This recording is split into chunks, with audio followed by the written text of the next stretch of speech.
According to the Social Security Administration, in 2019, about 64 million Americans will receive over $1 trillion in Social Security benefits. That's a lot of people and a lot of money. So, what do you know about Social Security? If the answer is less than I would like, stay tuned. Social Security, what you need to know, coming up.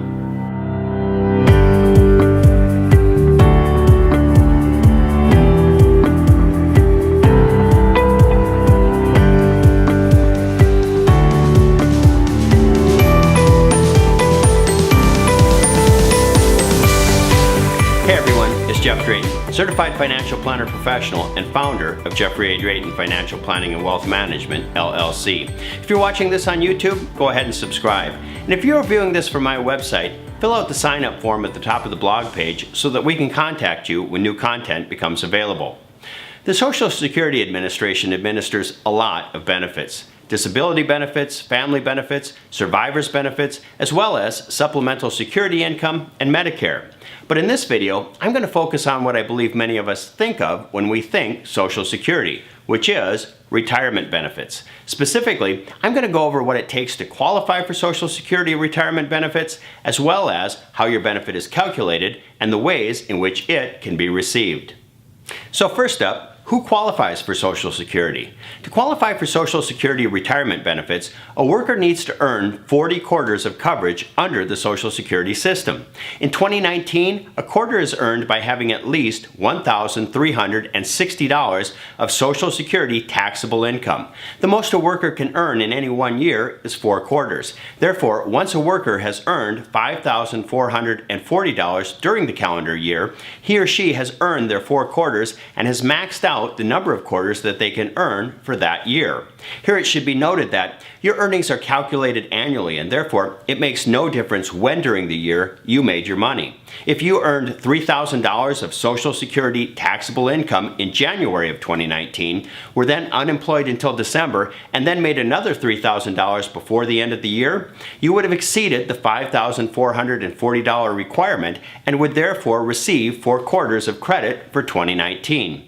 This earnings requirement per quarter is adjusted annually, and therefore the numbers that I'm giving will only be accurate for 2019, the year I'm making this video. Once you are fully insured under Social Security, meaning you have earned your 40 quarters of coverage, you will now be eligible to receive retirement benefits once you reach retirement age. So, how will your benefits be calculated? Well, this is a multi-step process. Step 1 is to take the income from your highest 35 years of lifetime earnings. The Social Security Administration maintains a record of your annual earnings and will therefore take the highest 35 and then adjust them for inflation to put those amounts into current dollars.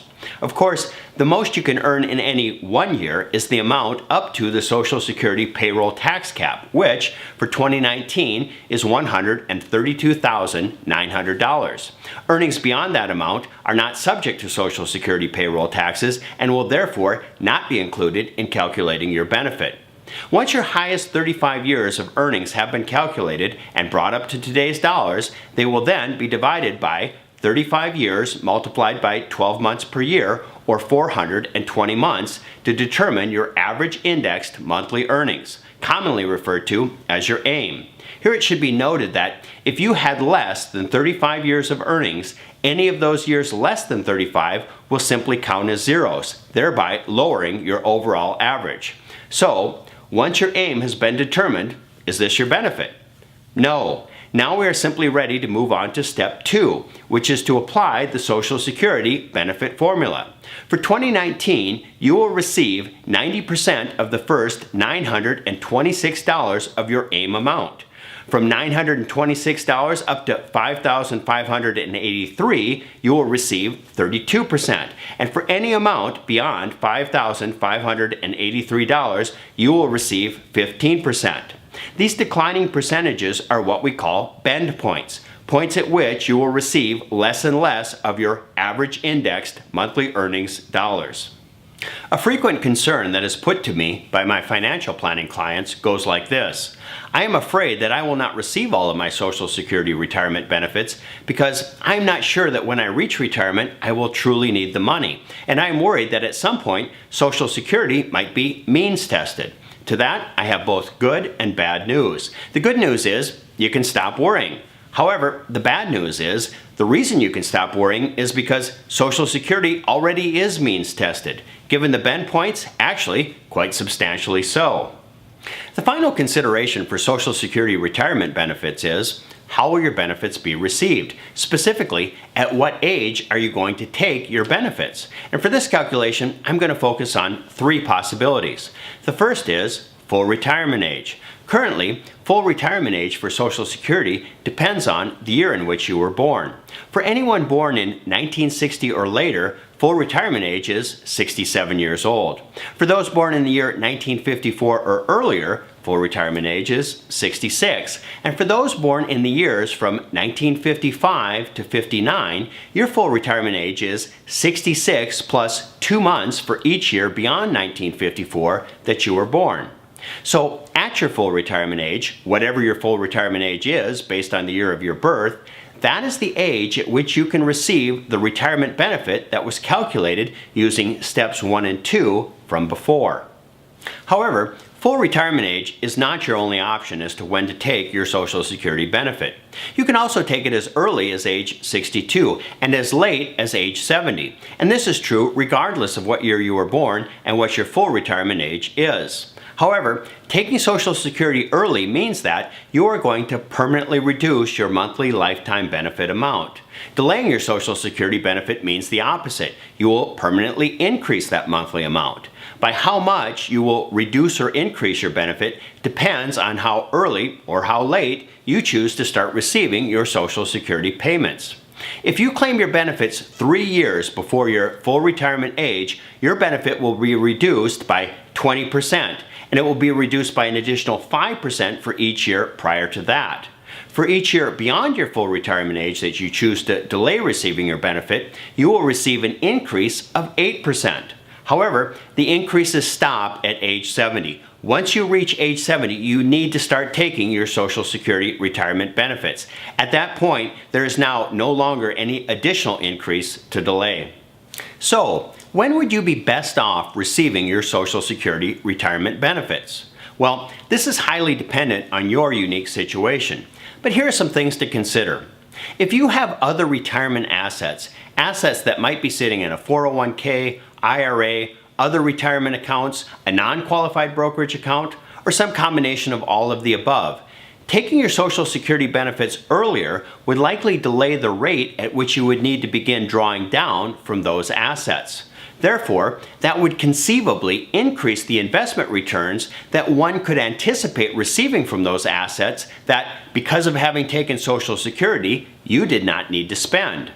Potentially, this could be of greater value to you than what you would gain from delaying taking your Social Security and increasing your monthly benefit. However, this has a number of caveats. The first is, this strategy involves trading an increased Social Security benefit, basically guaranteed income backed up by the United States government, for potential investment returns on your assets, returns that may or may not ever reach fruition. Certainly, this is something that you will want to talk over with your financial professional. A second important point is the potential income penalty consequences for taking Social Security early, even beyond the permanent lowering of your benefit. This refers to the fact that if you take your Social Security before your full retirement age, your Social Security retirement benefits might be subject to a penalty if you continue to work and your earnings exceed certain income thresholds. And these thresholds are not high.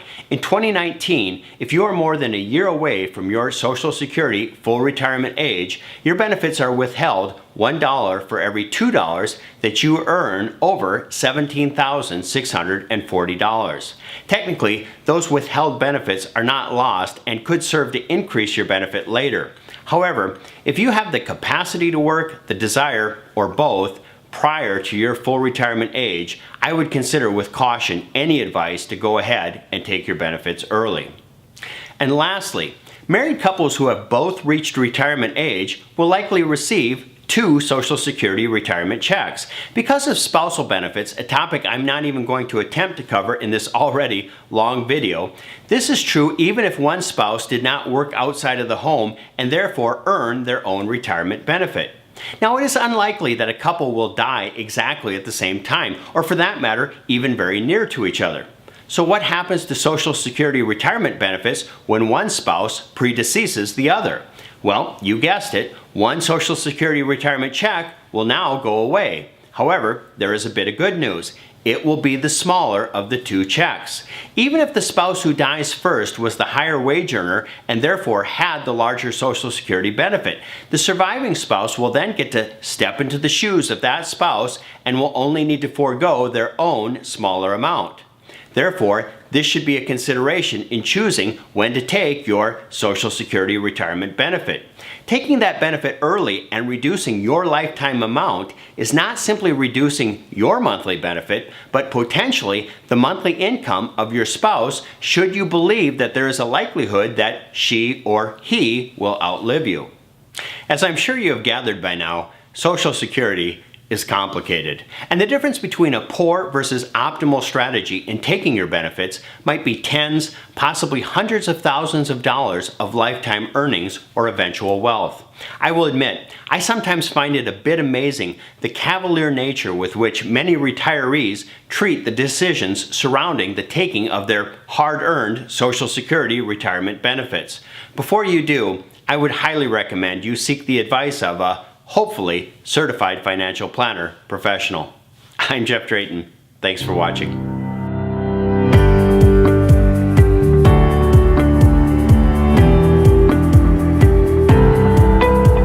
Hey everyone, as always, nothing in this video is meant to be specific advice for you. Advice like that can only be had by working with a financial planner, someone who knows you and your situation. I would encourage you to seek out someone who is a certified financial planner. This is signified by the letters CFP with the registered trademark sign following his or her name. I would also encourage you to work with a fee-only financial planner. Now that's 2 words, fee-only. Not fee-based, not fee plus commission. Both of those terms mean that the planner or advisor can receive commissions and is therefore not free of the conflict of interest inherent to commission sales. Again, I'm Jeff Drayton. Thanks for watching.